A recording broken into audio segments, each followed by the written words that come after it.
what's up? Um, well, yeah, this is I thought I'd just do a little update regarding the whole my opinion again about the whole COVID situation. Just as a nurse perspective. Um, and I just want to say as a nurse working through the whole COVID crisis, it is a crisis, it's a pandemic. It's very challenging. It's very challenging for us healthcare workers. For one, every single day we're learning something new. Like I've always said to my younger or any young nurses out there that the one thing with nursing is that every day you learn something new, and any nurse that says they know something or they know everything, stay far away from them as possible because that's not the case. I think with everything happening with COVID and the coronavirus, that this is an absolute prime example. Like literally every day we're learning something new about this crisis and what we should do about it. To the point where it's actually mentally and physically and emotionally draining for a lot of nurses and healthcare workers because like literally we're getting emails on an hourly basis. Like when I go into work, what was updated at 9 o'clock in the morning, all of a sudden it's completely different at 3 o'clock in the afternoon. And I think because it's such a rapid virus and crisis that things just change so much that as healthcare workers, especially the docs and nurses, it becomes very challenging because we're told one thing, then we're told another thing, then we're told to go back to one thing, then we're told to do something else. So it just becomes very draining for us healthcare workers. Another thing that's also kind of messed up with some of my, especially with some of my colleagues, is while this crisis was happening, a number of my colleagues were already away. So they were away, but they were away prior to it being mandatory that everyone should not travel. Now some of my colleagues are they're stuck in certain countries. Some of them are stuck in the Philippines because they went away on vacation like about a month prior to all this being really be cracked down. Some of them are trapped in other places and so forth. Other countries can't get back home. Some have come back, but now it's a situation where they have to self isolate. Now self isolating, I totally understand and I get it, but now there's an issue where they don't even know if the nurses and other staff members are going to be compensated because that's something else that they're looking into. So it's kind of like a big hot mess. I mean, I've heard talks about they're going to use EI, but then again, how many people are going to apply for EI? How long is it going to take? And another thing too are like utility bills and so forth. Are they gonna forgive you, or are they gonna give you some leeway?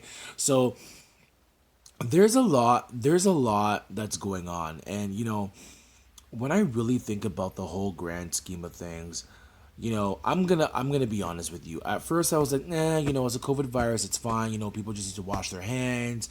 As long as they practice their due diligence, everything should be okay. But once things started shutting down, and once now, stores are closing, businesses are closing, people are forced to stay at home. Now, you can't do nothing. Like for example, today's my birthday, and as you can see, I'm laying in bed. Me and my wife were chilling throughout the day. Can't really do that much because we can't go out. We really can't see any other people. We can't go to a restaurant. We can't even get together. Just your normal day to day interactions has just been completely shut down.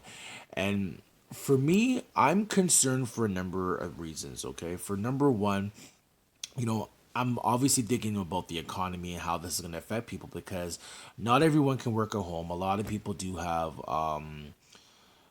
businesses and so forth, and those businesses, I mean, like if they have like their own business that they run, they're going to be in a lot of trouble. Like I know a couple of coworkers where their spouses run their own business and they can't do nothing. So financially, it's going to be a huge burden upon that one person who has to work. So there's that. Companies are going to be laying off. Companies have laid off. For example, I know Air Canada laid off, I think 5,000.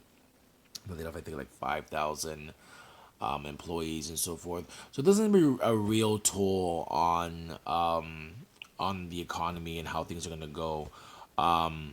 There's that. Another thing, and this is me as a nurse that's being concerned, is a lot of people's anxieties and depression and so forth is going to increase. So I'm predicting as well too that a lot of mental health patients are unfortunately are going to flock to emerge because let's keep it real. There's only you can only keep you can only be kept isolated for so long. For some people they can, they're introverts, so it's great.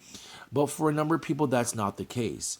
And I've already come across a couple of people, well, I should say a couple of people. I've come across a couple of cases where we've had patients who are so depressed from just being self-isolated and being forced to self-isolate, which I mean it is important, but it's driving them crazy to the point where they're becoming depressed, they're becoming suicidal, they're having strange thoughts, they're hallucinating. So stuff like this is just, it's almost like, it's gonna just create like a domino effect, like a snowball effect. You know, what can we do as healthcare workers? What can we do as society? I mean, I don't know at this point, to be honest with you. I mean, yes, self isolation, not self isolation. Sorry, social distancing is important, and we should do that. It's being recommended through the World Health Organization and amongst other organizations. But I think also too, the fact that we've literally have now we've put society and civilization. It almost feels like we've put civilization on a hill, like on a standstill. Like literally everything in society has just stopped, and as much as people say, well, you need to get over it, you need to get over it. Some people can't, and I'm just thinking of the ramification of what's gonna happen. Like, are people gonna start looting? Are people gonna start like, you know what I'm saying? So it's quite interesting. It's quite interesting with where we are in our society and the way how things are running. I just hope that things will eventually slowly get back to normal. But in the meantime, you know, even though we've only been on shutdown for I think about not even a week. Like I mean, I know in Toronto and Canada, it's been for about maybe like a week and a half and so forth. But already there's ramifications, and I know in other countries have done it longer.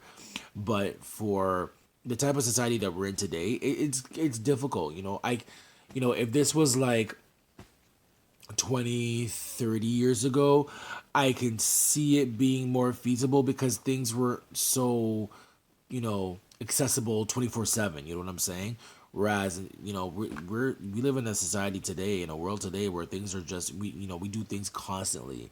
And to self isolate and to shut things down, it is quite difficult. And, I understand the importance, and I totally think we should do this, but I'm just concerned of the ramifications. I'm just concerned of what's gonna happen as far as economy wise, mental health wise.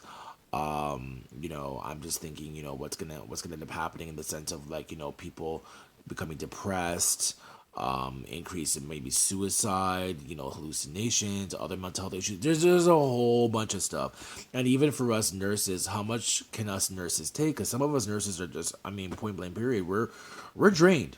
We are drained. We are one of the few essential services who we don't have a choice. We have to go to work. Like, I mean, I already got 3 text messages today of of my jobs asking me to come into work today. And that just shows you how short we are. Like, we are dealing with a crisis. So it's really hard. But yeah, I just thought I would just kind of just throw that out there as my little blurb, just because it is a serious condition. It's a serious thing that we're dealing with right now. So anyhow, that's all I wanted to say. For those who want to follow me, you can follow me on Instagram at Nursesoulbrother. You can also follow me on Twitter on Nursesoulbrother. You can follow me on my YouTube channel, hence what you're watching right now, on Nursesoulbrother, and also on Facebook on Nursesoulbrother as well too. That's pretty much it. I just hope that everyone does really well. We practice the social distancing and so forth. And for those who have traveled or who show symptoms, please isolate and self-isolate. I'm not going to go into any further details as far as like what people should and should not do. I mean, I'm sure there's more than abundant information out there, but I am just going to again say this again. Just be careful of the information that you get. There's a lot of false information, there's a lot of conspiracy theories, and I think people are getting wrapped up with what's real and what's fake and what's factual and what's not factual. So I just ask everyone to do their due diligence and please be careful and please read up on credible source information. Don't be just reading some high fly stuff that was forward to you on WhatsApp, because a lot of this information that's being spread is not true. It's fake. It's creating fake ideologies and so forth. So that's all I gotta say. All right, everyone, please stay safe and peace out.